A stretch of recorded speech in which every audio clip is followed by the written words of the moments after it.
Hello, and welcome to Coffee with Coach. March is Women's History Month, and rather than talk about the history of the women's movement, I've decided to talk about the women who are making history today.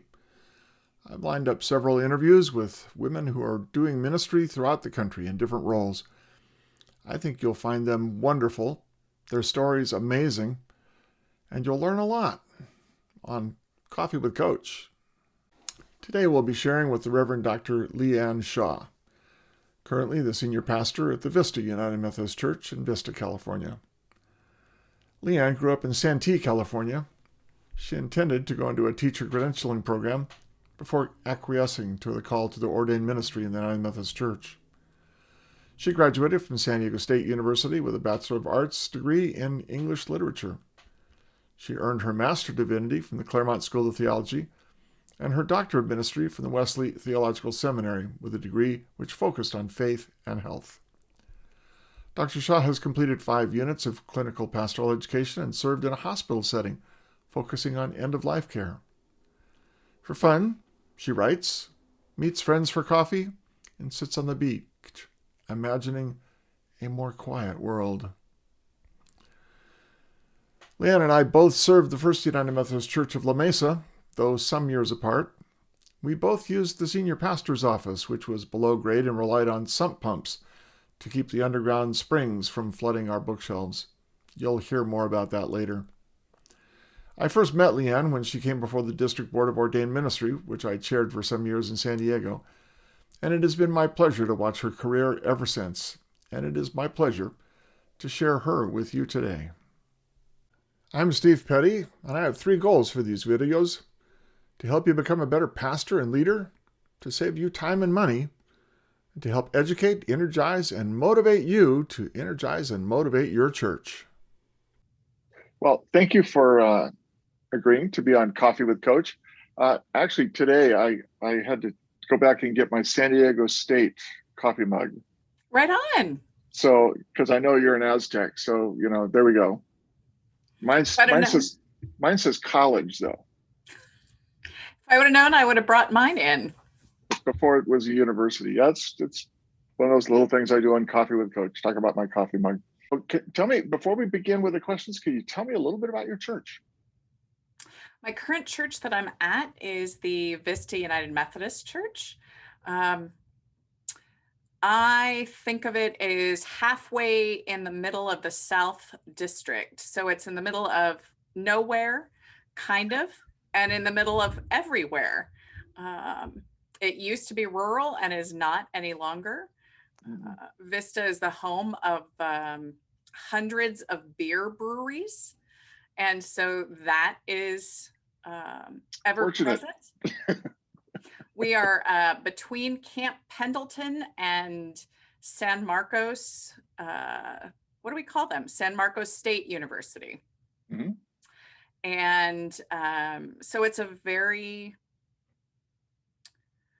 generationally diverse congregation. Half people who have been here forever and half people who are young families that have moved in.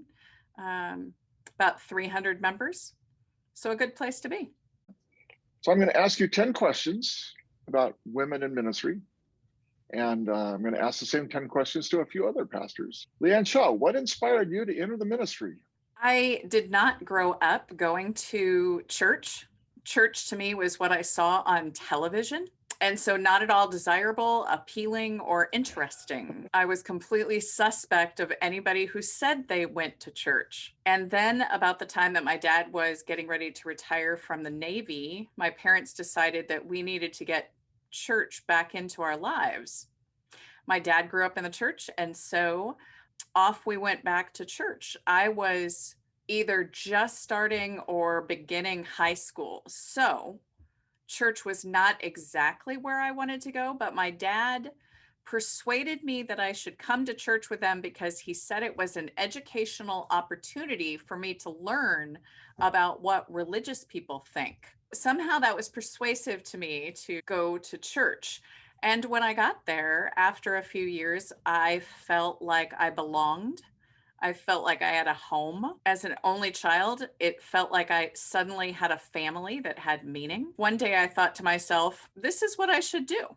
I had no idea what this is what I should do meant. I think it comes as sort of some fleeting thought that you have, or at least it did for me, until I went to camp and was a camp counselor for a wonderful bunch of elementary children. On the last night when we were sharing communion, one of the little young people who was particularly energetic and challenging, I served her communion, and she looked at me and she said, Leigh Ann, what do I do with this?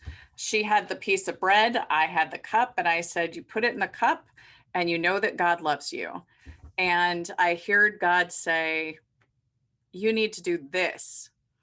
So now I had some more concrete, you need to do this. And that began this sort of season of discerning what feeding God's people, doing communion, reconciling relationships, all of that. The big thing about being in ministry is you have this experience and you have no idea what it means. God kind of nudges you and says, you should do this, but God doesn't give you the 500-page fine print version of what this means. And you just got to walk through it and walk in it. And so I feel blessed that it started with an inclination and moved into communion. And 20 years later, I'm still figuring it out. Did you anticipate difficulty in the process when you began? I had no idea what to anticipate. I think it's a really interesting question because the process, I think I got some sort of notebook and assigned a person to support me. And it was a page by page, step by step, and you just keep going. So I had absolutely no expectation of what it meant to go through the process.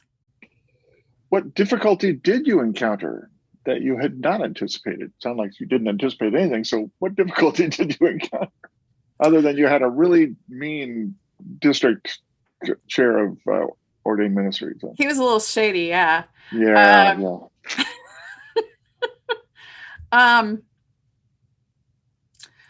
know, that it's funny. That table at La Mesa First, where you interviewed candidates, when I showed up for the interview, that table felt like as long. It was so long, and I'm sure there was 100 people around it, and or 12, yeah, or 12. Walking through the process, since I didn't grow up in church, I didn't innately have the church language that is so fluent among people who have been churched.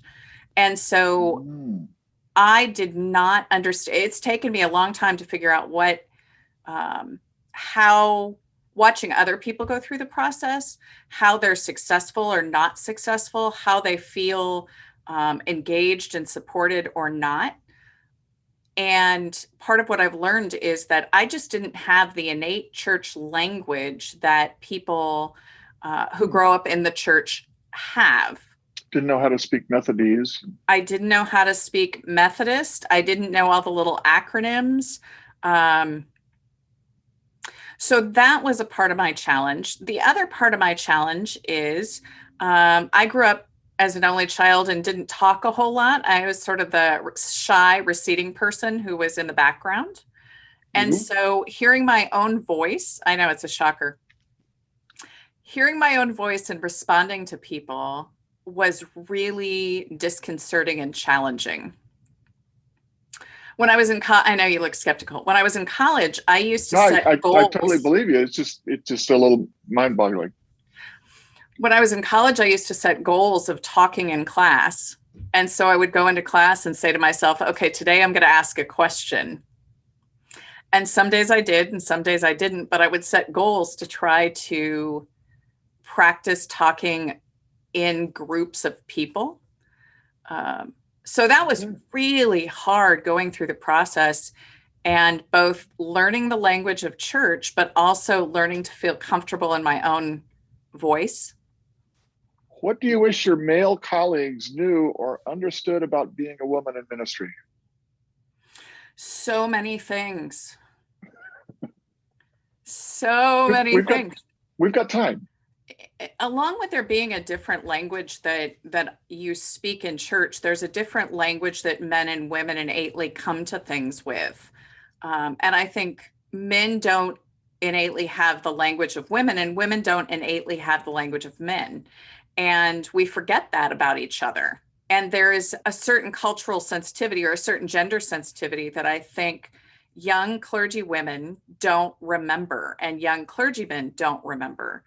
So I think one of the things that, and this is a universal thing, not necessarily a male thing, but I think we need to remind ourselves that we just talk different and have different expectations for each other. The next thing I wish men knew is how much clergy women need you. We need you to notice us, support us, and make space for us. One of the things that I've started doing for my clergy sisters is if they start talking and I notice they start talking and somebody talks over them, my goal is to try to restate what they said and to call attention to them so that they get their voice heard. And I think clergymen innately have a little bit more authority in the church than we do, just because you look like a pastor. So I think clergymen, if you want to be an ally of clergy women, one of the things to do is to notice when clergy women are talking, make space for it, invite their language and their words. Remember that they're in the room and may not naturally be the people to raise their hand first. Obviously, that has to do with a little bit of power dynamics, but we all have to assess that in this multicultural world. So making space for each other and inviting clergymen to remember that and make space for clergy women, I think, is a very important role. That's sort of pragmatic. The other thing that I wish clergymen knew is how much longer it takes for clergy women to get ready to present themselves as a clergy person than it does take men. I remember my first appointment, a gentleman, a clergyman, a colleague who is long retired would show up 15 minutes out. He would show up with wet hair that would dry before the memorial. So I remember this memorial service. I mean, he just like walked in. It was clear he had done nothing. He threw on his suit and tie and showed up, and it was done. I mean, it was like clearly no planning ahead. And I was kind of galled. In order for clergy women to present themselves, because aesthetics and women's bodies do not, I can't tell you how many times I've been told, you don't look like a clergy person. I heard that a lot. Did you? Trying to decide whether you're going to wear makeup, how much makeup you're going to wear, what that means for you, what clothes you're going to wear, what it means to come. We don't have a suit and tie per se, whether you're going to scale up, scale down. Business suit, dress. I mean, what's the appropriate, yeah. There is not a one size fits all clergy women. All of us have a different decision that we make about how we're going to present ourselves, both for our own integrity and the context that we're in matters, not to mention the amount of money we have or don't have to spend on it. Have you had encounters as a woman in ministry that you don't think your male counterparts have had? I'm on a couple of great clergy sister blogs, both clergy women in the United Methodist Church and globally, locally, but also ecumenical clergy women who are around the world. And there's a lot of universality to our experience, which is comforting. And I'm not sure, I have wondered how our conversation with each other would be different if men were a part of it. It's comforting to me to hear a commonality and not have to sort of listen through the filter of male presence. On the other hand, there is a universality to our conversation about what male we are affiliated with. If you are a single woman, the question is, why aren't you married? If you are a young clergy woman, it's when are you going to get married, or when are you dating, or who are you dating? Many, many clergy women get this question about, is your dad a pastor? How did you get to being a pastor, with the assumption that there was some sort of male that kind of owned your call, propelled your call, Dragged you kicking and screaming. Something like that. And I think that comes from an innate feeling that women need to be grounded by a male. And I don't mean that as sexist as it sounds. I just think the society is a little bit more comfortable when women have an escort. Now, I have to tell you that if you're a young male clergy in a church, they're going to try to marry you off too. Yes. So But I think it's a just, different thing. is it? Okay. I do. I don't know that that's true, but it feels to me like it is more, I don't know. It feels to me like it's different. Again, you'd have to ask other clergy women, but it feels like a very different dynamic. Well, you should have a man. Yes. Yeah. Which is different than when they're, forgive me about this, you should have a wife. Right. Yeah. And those are entirely different, it's like husband and wife and man and woman. You should have a man and you should have a wife. It's like, does that make sense? Yes.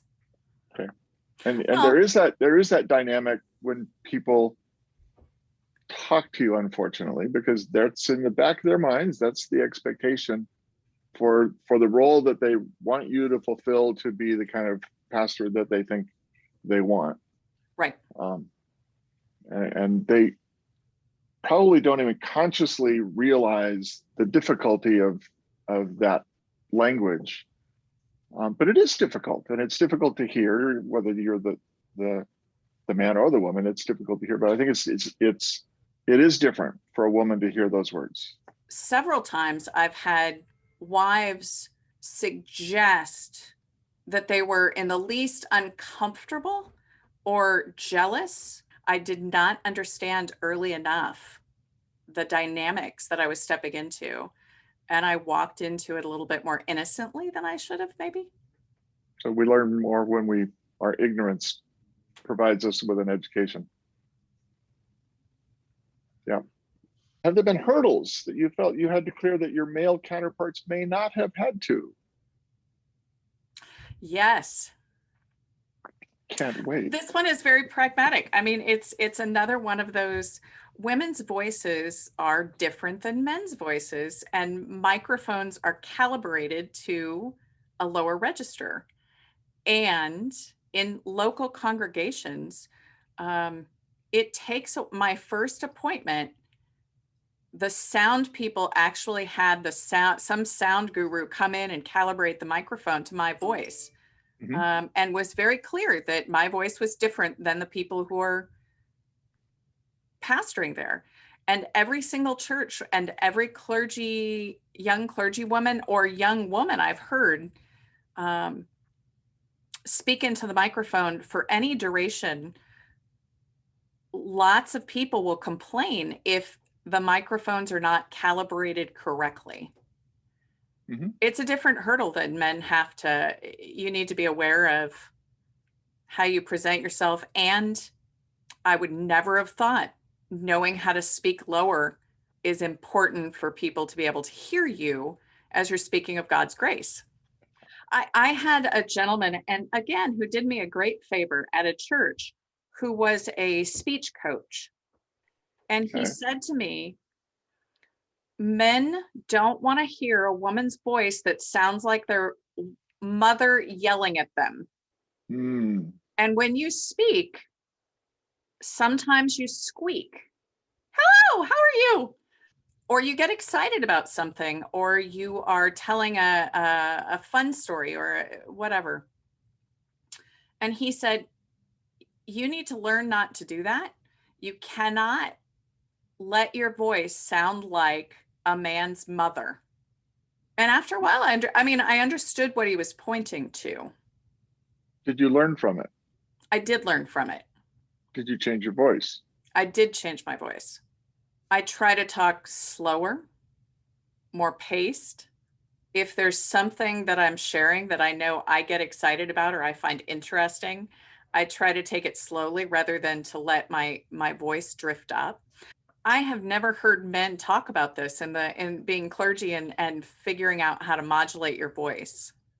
I wonder, Steve, if the places that women clergy are appointed exaggerate this. A variety of studies have shown that female clergy are not appointed to larger pastorates. They're appointed to smaller pastorates. fewer people. That would equate, in my mind, to a lower budget. And so less resources to manage some of these issues, because being clergy is still to be male. There are women in the clergy, Mm-hmm. and it is there's far more of us now than there were when I began, but there are still fewer of us, and in smaller parishes where there's less resources. So I wonder if that accentuates this challenge. And if you have younger people going in who have never thought about this, it's not something they cover in seminary. I think, It's an you know, the interesting point. question, you know, the question is, what hurdle do you have to deal with? This Yeah. would be one. Number 7, what has been the most challenging aspect of your ministry in general? And then what has been the most challenging part of your ministry as a woman? They may or may not be the same. I think the challenging aspect to being clergy, to being in ministry, is to stay open to what is necessary in the moment and in the church context you're in. One of the churches I served had a cell tower. I had no idea about the issues of cell tower income, taxes, and how to talk about that. Predatory, I would call them predatory sales techniques, right? Mm-hmm. Where they're calling the church because church people are ignorant or nice or something, and trying to talk us down in our payment, you know, what they pay us to rent our facility. So as a clergy person, to try to meet that moment and garner the resources in the congregation that are there to not let the church be taken advantage of, to figure it out. And every church I've served has something that's different, from sump pumps to cell towers to preschools to, you know, putting in sound video technique, you know, video whatevers.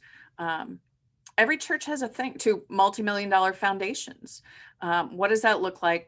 How do you meet the moment so that you're not taking over the congregation's call and ministry, but that you're leading them with a vision that is sound and faithful and mature, and not letting them get either taken advantage of or to slide into, you know, just, I don't know, taking ministry for granted. That's in the case of having a lot of money, which I know most churches don't have, but the current church that I'm at has a large foundation. And so trying to continue to challenge people to quality and faithful discipleship. It's another way to meet the moment. Okay. But those are not unique to females, are they? No, but the question was, what's the most challenging aspect of your ministry in general? And I think that's the one that I would point to. Being a CEO. Being a CEO. That's one of the things I think all clergy really fail at and don't understand clearly enough that that's a big part of being a leader of a corporation. I have a whole article on that on my website, because I don't think seminaries prepare us to be CEOs. Nope. It's not in, you know, biblical scholars, yes. Run a corporation, no. And yet, how much of your time do you spend being a corporate leader, and how much of your time do you spend being a biblical scholar? Probably more CEO than biblical scholar. But no, that's interesting. And I think, do you think that that's more true of women than men? I don't know, but I would guess. I remember all the psych tests that you come through when you're beginning, and how they help you discern what role or what call you have, right?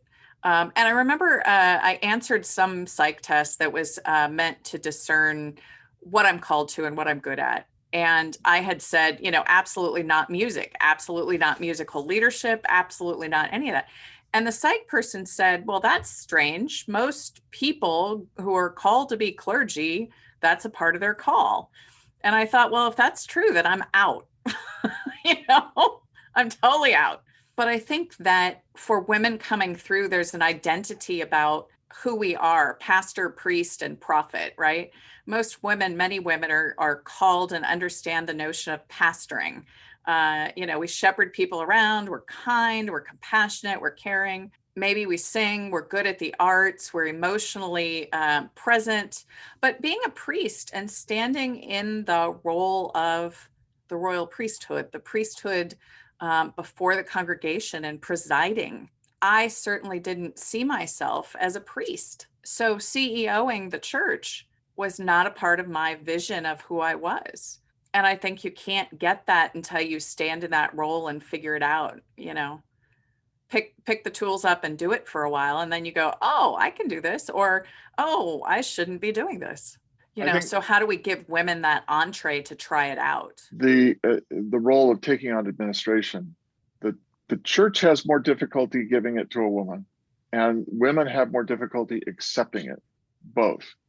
Yeah. Many women do not see themselves as having those skills, and yet I think that's just one of those things we just haven't nurtured in them from a young age. Absolutely. Seminaries should really spend a lot more time on understanding the corporate role and helping women, especially, but even men, understand that's going to be an important role in keeping their corporation afloat and moving forward. But it's a whole different education than we normally get. It's interesting. I've been on the district committee on ministry and the conference board of ordained ministry. So you see people come through and you think, you ought to be leading the church. And there have been a couple of times that women have come through and they just cannot conceptualize what it would look like to stand before the church and preside.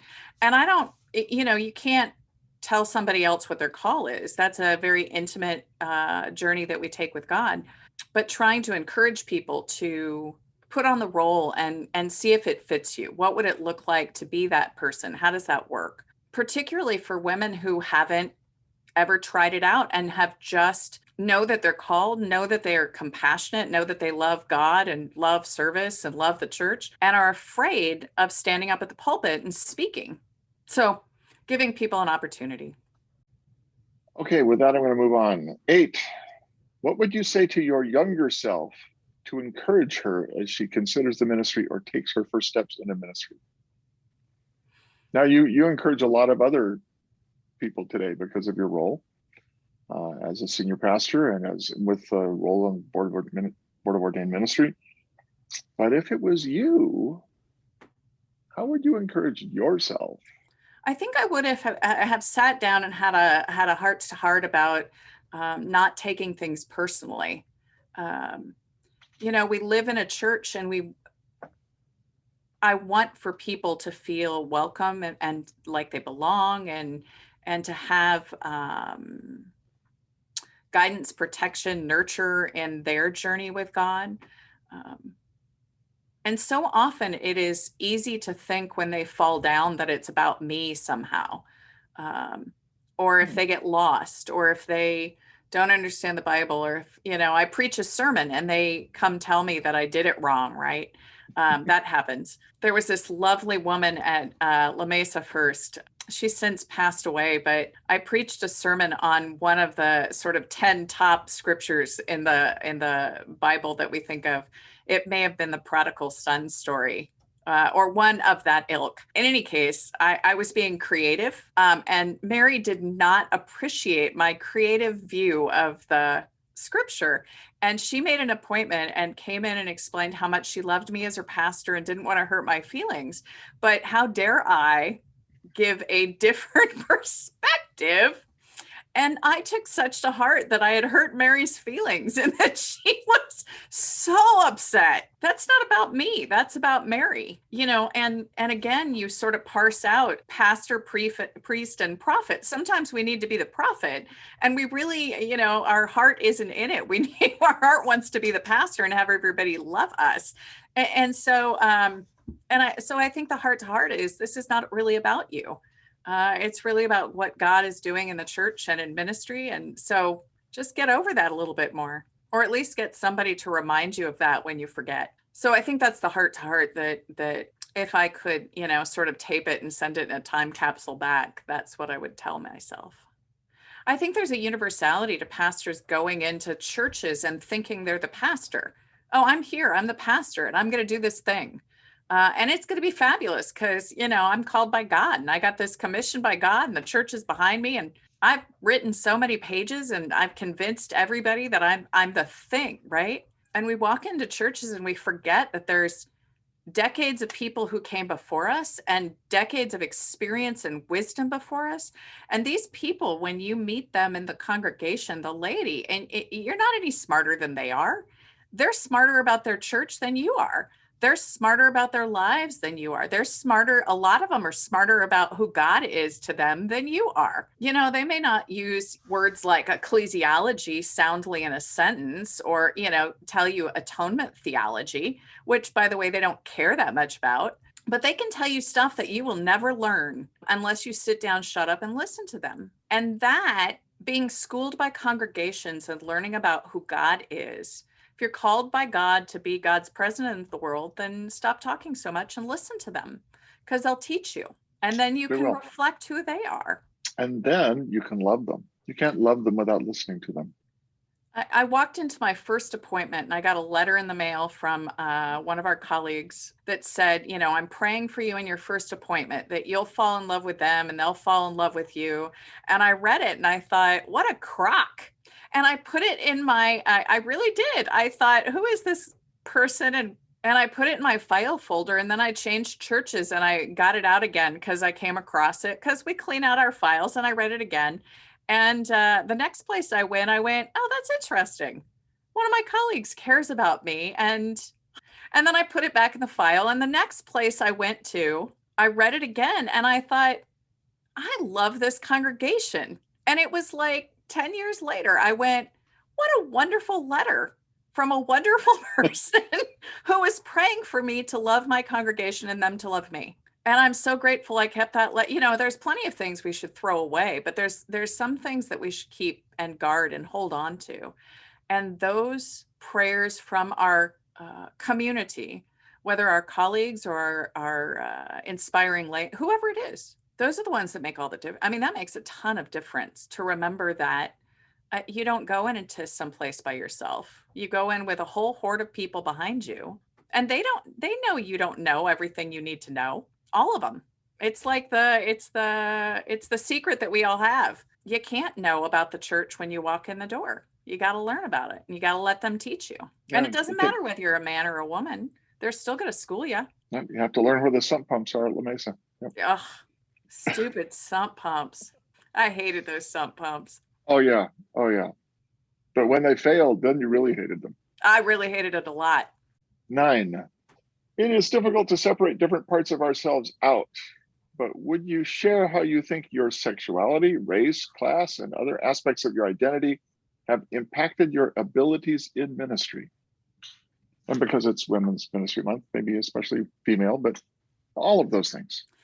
The difference between being a man and a woman, I get to chart a course that's different. Because I don't automatically look like a pastor, I get to decide what a pastor looks like, or I look like as a pastor. So that's an opportunity that I think sometimes men don't get. I get to decide, because I'm a woman, how I'm going to look. But I'm also mindful that because I'm white, I have a privilege, and I'm a white woman. That makes me a little bit safer sometimes than a male, a person of color. And I try to be mindful of that as an opportunity and as an assumed privilege when I walk into relationships. Does that make sense? Kind of. Kind of. Let me think of an example. People trust me with their children. Because you're female. Because I'm female. And I did not notice that at the beginning of my ministry. And now I know that. And I try to take that with, I try to be worthy of that. I try to create boundaries and lead by example, be a pastor who sets boundaries as a way of teaching both the parents and the children. So I'm a hugger. I hug people. It's just part of who I am. But in this age, I don't assume a hug from a child. I deliver, and it almost doesn't matter how old they are. I ask the child, may I hug you? May I give you a side hug? And demonstrate both to them and their parents what it means to be an adult, what it means to be a pastor, what it means to be a safe human being who respects not just the family, but also the child and the young person. So I'm mindful of all, I mean, that's a complex choice that we can make, that I can make. Female, white, educated, with credit cards, things that we choose and that we can harness for God's purposes. What can other colleagues, including and especially men, do to be better allies or support for women in ministry? It's funny, now that we've gotten through all these questions, I may not be the best person to talk to, Steve, because I sort of see women and men having strengths and weaknesses onto themselves, and we can use them for good or use them for ill. So and women can't be women clergy without men's support. Women can't be women clergy without other women's support. That happens through subtle and profound ways. Inviting a woman to the pulpit, inviting a woman to read the scripture, inviting a woman, making space for a woman to speak in a room. These are all things that male clergy can do, but they're also things that clergy sisters can do for each other, lifting each other up. The other thing that I think is uniquely clergy women do for clergy women, which is validate our experience. The experience of being clergy woman is different than being clergy man. And you need a clergy sister to say to you, yeah, I've been asked a lot why I'm not married, why I'm not, when are you going to date? How are you going to do that? What does that look like? You need a clergy sister to say, yeah, man, that just gets old. And it's, here's some of the answers that I've given, but you got to figure out which answer you're going to give at what point. And you're, if you're 20, 30, 40, 50, you got to decide.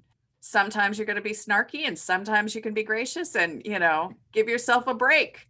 It's going to be fine. Pick one. But I don't think clergy men can say that to clergy women per se, but you can leave space for us to talk. Allow that to be, respect that as a part of our journey. Okay, so you said clergy sisters can be affirming of other clergy sisters. Yes. How can clergy men be affirming of clergy women? Let me use the same language. How can your clergy brothers be affirming of clergy sisters? I think it all comes back, Steve, to creating space for women to be there and allowing our experience to unfold, whatever it is, and honoring it without needing to evaluate it or correct it. What I'm describing is really hard to describe. Men just need to let women have our women's experience and allow us space for it. Give permission, honor it, respect it, ask questions about it. Do you feel that men, your brothers in your brother clergy, did not affirm you and respect you as a clergy woman? Yes, it happens. I think I tend to think of that as my problem and not their problem. If they dismiss me or if they undervalue, they do so at their own peril. And I mean that with compassion. If they can't hear me, then they can't hear me. And so how do I go about being myself and receiving the blessing from my clergy brothers that's there? Because there are a lot of clergy brothers who are supportive, behind us, encouraging. Not all y'all have equal language around this, and that's okay too. Some of you just don't even have a clue what it's like, and that's fine. You all don't need to. If you're curious, ask a question. If you're not, keep doing good ministry. And if you don't value me, then I'm going to walk away and go, fulfill my call. I don't think that I've ever seen it any way other than that, Steve. There are safer people to be with and less safe people to be with, and you kind of have to figure out which ones they are. Well, Leigh Ann Shaw, it has been a delight to talk to you, as always. To talk to you. And thank you for giving me this time and giving us this time. And I hope other people will find it as enlightening as we have. I hope you enjoyed our time with Leigh Ann. I think she's delightful, always have. In coming weeks, we'll have more women pastors sharing about the work that they've done in the church and the problems that they've overcome. As always, I'd love it if you'd subscribe. You can either do that by clicking the red rectangle down there that says subscribe, or you can click on my smiling face right over here. Then you can subscribe, which is free, and you'll be able to hear more about things going on Coffee with Coach. See you again.